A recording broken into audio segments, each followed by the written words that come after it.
ورسره د خپلو جذباتو اظهار وکړو. الله دې ستاسو د جذباتو قدر وکړي او الله رب العزت دې همیشه دپاره زموږ دا جذبات داسې جمدي لري. یو هغه وخو چې د 2013 نه تر 2019 پورې مونږ به د نبی علیه الصلاۃ والسلام غزوات په زړه کې تازه کېده، د بابا جان نه به مونږ اورېده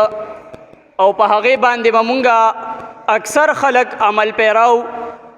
او یو اوس هغه وخت دی چې یو انسان رالګي او خپله لور د 7 یا د 8 ورځو هغه قتلوي. نو هغه د جهالت دور 1500 کاله مخکې چې کوم دور و هغه دور اوس بیا دی. او د دغه دور په باره کې نبی علیه الصلاۃ والسلام فرمایلی یو صحابي راځي او نبی علیه الصلاۃ والسلام ته عرض کوي چې اے د الله رسوله ما په جون کې داسې 2 واقعې تېرې شوي دي چې زه یو واقع را یادومه نو زما خندا نه ودرېږي او چې بله زه کومه واقعه را یادومه نو زما بیا جړه نه ودرېږي. نبی علیه الصلاۃ والسلام ورته فرمایي چې کومې داسې 2 واقعې دي چې په یو خندا درځي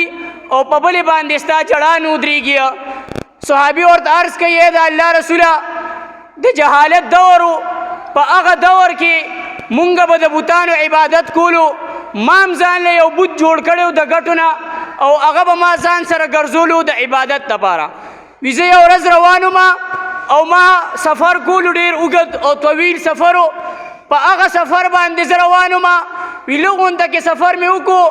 دا خپل بوت دا معبود زما دا خدای دا چې کوم دی نو په ما باندې ډېر زیات درونو لګېدو.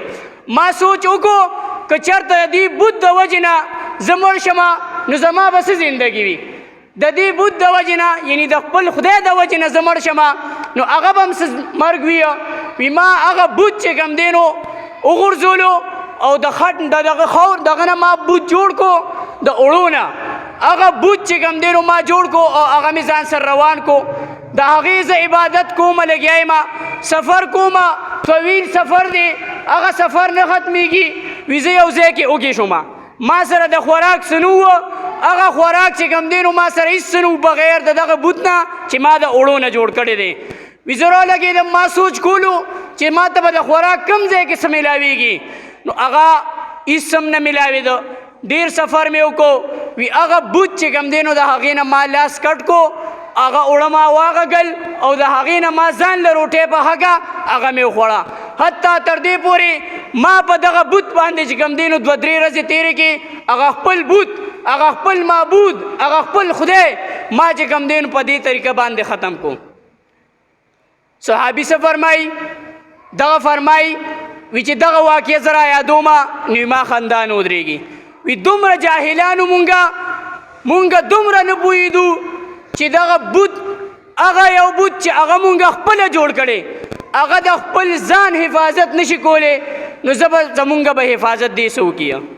نبی علیه الصلاۃ والسلام ورته فرمایي وي دویمه واقعه څه ده چې ستا جړه نه ودرېږي. وي دویمه واقعه دا ده وي چې یو ورځ زه په سفر باندې روان شومه، ډېر اوږد سفر و،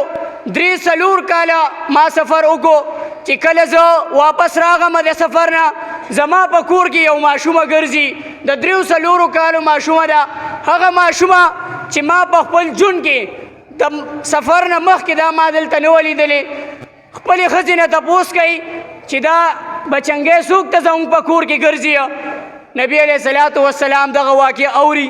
خو په غور او په تسلی سره اوري. نبی علیه الصلاۃ والسلام هغه واقعه صحابي بیانوي او نبی علیه الصلاۃ والسلام یې اوري. صحابي فرمایي چې ما خپلې ښځې ته وي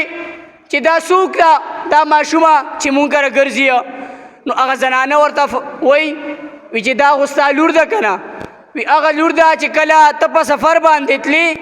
نو دغه زما په خېټه باندې وه، هغه ټیم کې زما حمل و، هغه ټیم کې دا لور زما لا نه وه پیدا شوې، ستا دا لور لا نه وه پیدا شوې او دا چې کوم دی نو 4 کاله بعد چې کله ته راغې دا لور پیدا شوې ده او د 4 کالو شوې ده، دا دلته ګرځي. د جهالت دور و، خلکو به په لوریانو باندې پیغور ورکولو چې د ده دا لور ولې پیدا شوې ده. هغه لور چې رب چې کوم دی نو هغې ته رحمت وایي، هغه لور چې نبي علیه الصلاة والسلام هغې ته رحمت وایي،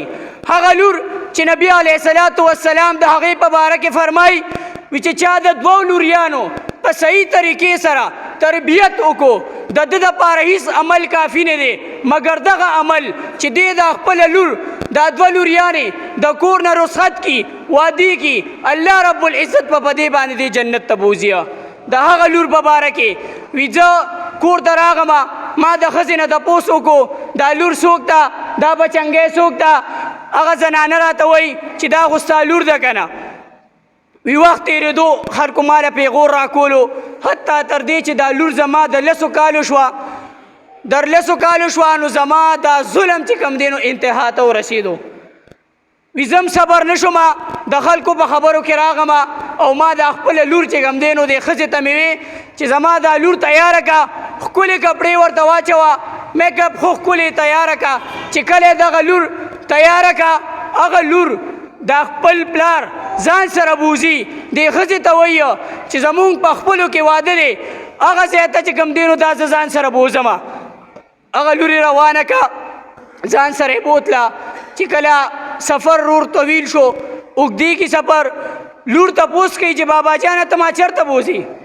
بابا جان ورته وایي بچیا په پلانکي ځای کې د پلانکي واده دی زه ته هلته بوځم لور ترې تپوس کوي بابا جانه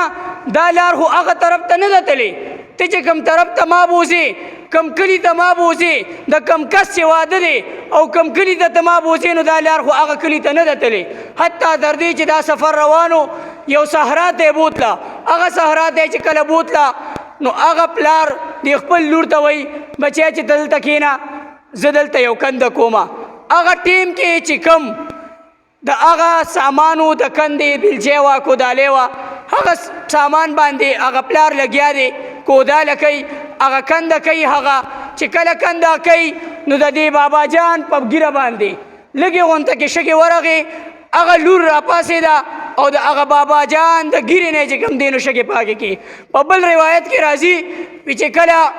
د بابا جان د لور ته کنده کولې د خښولو دپاره نو په ده باندې خوله راغه او هغه خپل لوپټیره واغشته او د هغه بابا جان خولې چې کوم دی نو هغه په هغې باندې وچکي نو دومره رحمدله لور په هغه جهالت دور و چې په هغې کې دې ته چا نه کته چې لوریانې دومره رحمدله دي دا د خدای پاک چې کوم دی نو یو رحمت دی هغه رحمت هغه چې کله کنده تیاره شوه هغه خپله لورې چې کوم ده نو راواغشته او په هغه کنده کې کېښوده او د پاسه پې خورې ورولیه هغه لور ورته وایي چې ای بابا جانه زما مور تا ته یو خبره کړې وه وي څه خبره یې کړې وه خبره یې دا کړې وه چې الله رب العزت دا تاله یو نعمت در کړې دا لور د ستا دپاره یو نعمت دی دا ګورې ضایع نه کړه هغه بابا جان په زړه کې رحم نه راځي او هغه لور باندې چې کوم دی نو هغه خورې ورولي هغه 1500 کاله مخکې چې کومې واقعې او نن هغه په 2022 کې په ګوجرواله کې یو کس رالګي د شپږو او د 7 ورځو لور چې کوم ده نو هغه 6 ډزه او 7 ډزه ولیه نو هغه دور په مونږ باندې دا دی را روان دی الله رب العزت دې مونږ له توفیق او دومره وس راکړي چې مونږ د خپلو لوریانو دومره تربیت وکړو چې الله رب العزت مونږ په هغې باندې جنت ته بوځي. اوس بلا تاخیر زه دعوت ورکوم